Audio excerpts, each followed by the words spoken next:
Israel is now asking why America is obsessed with a two-state solution. All that and more now on Graf's Grievances.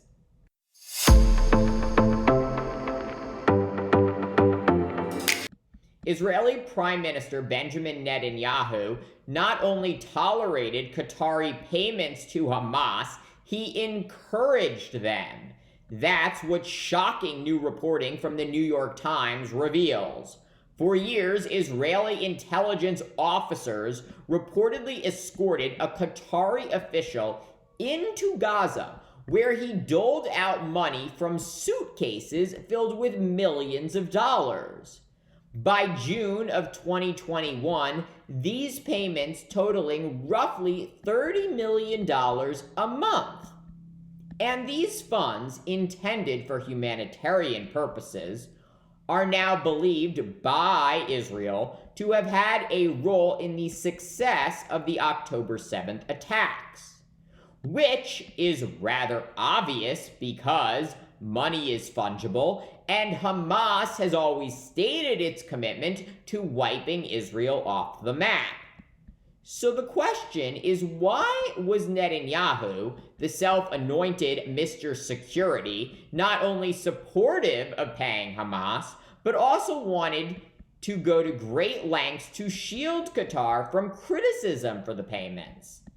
Netanyahu telling Israeli journalist Dan Margolin in 2012 that it was important to keep Hamas strong in Gaza as a counterweight to the Palestinian Authority in the West Bank, so that there would be less pressure on him to negotiate toward a single Palestinian state. And therefore, it should have come as no surprise to anyone that Netanyahu this week flat out rejected President Biden's call for a post-war Gaza run by the Palestinian Authority. This is the exact same position he's always held. But now, in light of the October 7th attacks, which killed more than 1,200 Jews and resulted in the hostage-taking of around 240 people, Netanyahu's posture looks extraordinarily arrogant and egoistic. His approach to keeping Israel safe by propping up Hamas and refusing to negotiate a two-state solution failed miserably. Under Netanyahu's watch, more Jews were killed on a single day than any other time since the Holocaust. And furthermore, Israel needs America now more than ever to continue to be its guarantor. President Biden currently calling on Congress to approve an additional $14 billion in aid to the Jewish state to respond to the October 7th attacks. This support, in addition to the more than $130 billion America has given to Israel since its founding just 75 years ago. So what could possibly explain why Netanyahu continues to defy America and put the future of his country in jeopardy? The answer appears twofold.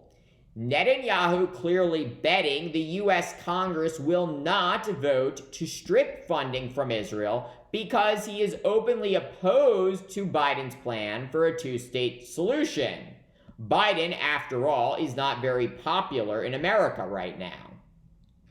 And perhaps more importantly, Netanyahu sees perpetual war and never making peace with the Palestinians as the only way he can remain in power and stay out of jail.